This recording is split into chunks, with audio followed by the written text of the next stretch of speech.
78ാമത് സ്വാതന്ത്ര്യദിനം ആഘോഷിക്കുകയാണ് India. British അടിമത്തം അവസാനിപ്പിച്ച് ഇന്ത്യ സ്വാതന്ത്ര്യം നേടിയ ദിവസം കർമ്മോത്സുകമായ സമര പരമ്പരയുടെ ഓർമ്മദിനം കൂടിയാണ്. ഓരോ ഇന്ത്യക്കാരനും അഭിമാനം കൊള്ളാനുള്ള ദിവസം. സ്വാതന്ത്ര്യ പോരാട്ടങ്ങളിൽ നേതൃത്വം വഹിച്ച ധീര ദേശാഭിമാനികളുടെ ചോരയുടെയും വലിയ നഷ്ടങ്ങളുടെയും കഥ കൂടിയാണ് ആഗസ്റ്റ് 15 ഓർമ്മപ്പെടുത്തുന്നത്. അധിനിവേശങ്ങൾക്കെതിരെ പോരാടി പേരോ മുഖമോ ഇല്ലാത്തവരുടെയും രക്തസാക്ഷികളുടെയും ജ്വലിക്കുന്ന ഓർമ്മകൾ ഉണരേണ്ട ദിവസമാണിത്. രാജ്യം സ്വാതന്ത്ര്യ സമരത്തിൽ തിളച്ചുമറിയുമ്പോൾ മലയാള മണ്ണിലെ മദ്രാസ് പ്രസിഡൻസിയിൽ ഉൾപ്പെട്ടിരുന്ന മലബാറും ശക്തമായ പോരാട്ട ഭൂമിയായി മാറി.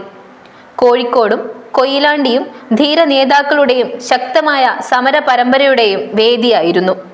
ചടുലമായ ഇടപെടലുകളും വിപ്ലവകരമായ നിലപാടുകളുമായി കോഴിക്കോട് ഇന്ത്യൻ സ്വാതന്ത്ര്യ സമര ചരിത്രത്തിൽ സുപ്രധാന ഇടം നേടി. സാമൂഹ്യനീതിക്കു വേണ്ടിയുള്ള പോരാട്ടങ്ങളുടെ പ്രധാന കേന്ദ്രം കൂടിയായിരുന്നു കോഴിക്കോട്.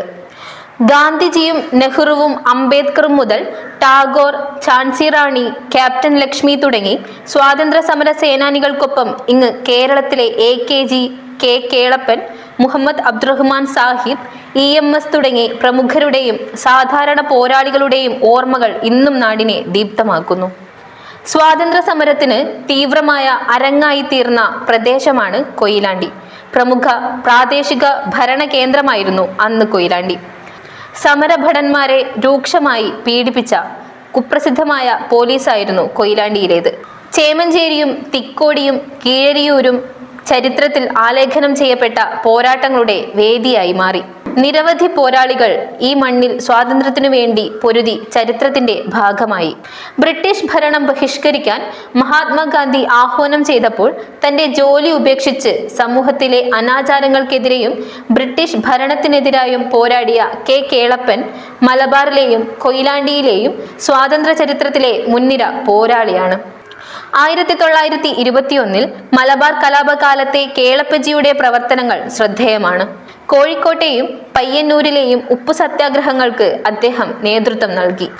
ഗാന്ധിജിയുടെ വ്യക്തിഗത സത്യാഗ്രഹ പ്രസ്ഥാനത്തിലേക്ക് തെരഞ്ഞെടുക്കപ്പെട്ട ആദ്യത്തെ കേരളീയനായിരുന്നു K കേളപ്പൻ. വൈക്കം സത്യാഗ്രഹത്തിലും അദ്ദേഹം പ്രധാന പങ്കുവഹിച്ചു. 1942 ക്വിറ്റ് ഇന്ത്യ സമരത്തോടനുബന്ധിച്ച് നടന്ന കീഴരിയൂർ ബോംബ് കേസ് സ്വാതന്ത്ര്യ സമരത്തിൽ കൊയിലാണ്ടിയെ അടയാളപ്പെടുത്തുന്ന മുഖ്യ ഏടാണ്. സമരക്കാർ ചേമഞ്ചേരി റെയിൽവേ സ്റ്റേഷനും സബ് രജിസ്ട്രാർ ഓഫീസും തിരുവണ്ണൂർ, കൊത്തല്ലൂർ, കുന്നത്തറ അംശക്കച്ചേരിയും അഗ്നിക്കിരയാക്കി. ഉള്ളിയേരി പാലം തകർക്കുകയും നിരവധി ടെലഗ്രാഫ് ലൈനുകൾ മുറിച്ചു മാറ്റുകയും ചെയ്തു. അഖിലേന്ത്യാ പൗരസ്വാതന്ത്ര്യ സംഘത്തിന്റെ സെക്രട്ടറിയായ ഡോക്ടർ KB മേനോന്റെ നേതൃത്വത്തിൽ യുവ സമരഭടന്മാർ കീഴരിയൂരിൽ യോഗം ചേർന്ന് അട്ടിമറി സമരങ്ങൾക്ക് രൂപം നൽകുകയായിരുന്നു. ചേമഞ്ചേരിയിലായിരുന്നു സമരത്തിന്റെ ജിഹ്വയായി മാറിയ സ്വതന്ത്ര ഭാരതം എന്ന ചരിത്ര പ്രസിദ്ധമായ പത്രം രഹസ്യമായി അച്ചടിച്ചിരുന്നത്. സ്വതന്ത്ര ഭാരതത്തിന്റെ എഡിറ്റിംഗും പ്രസിദ്ധീകരണവും ഏറ്റെടുത്തു നടത്തിയതിൽ പ്രധാന പങ്കുവഹിച്ചത് VA കേശവൻ നായരും NV കൃഷ്ണവാര്യരുമായിരുന്നു. കുടകിലെ ഒരു പ്രസ്സിൽ നിന്നാണ് തുടക്കത്തിൽ പത്രം അച്ചടിച്ചിരുന്നത്. പോലീസ് പിടിയിൽ പത്രം പെട്ടതോടെ മാധവൻ കിടാവിന്റെയും ഉണ്ണി നായരുടെയും അപ്പു നായരുടെയും സന്നദ്ധതയിൽ ചേമഞ്ചേരിയിലാണ് പത്രത്തിന്റെ പ്രവർത്തനം പിന്നീട് നടന്നത്.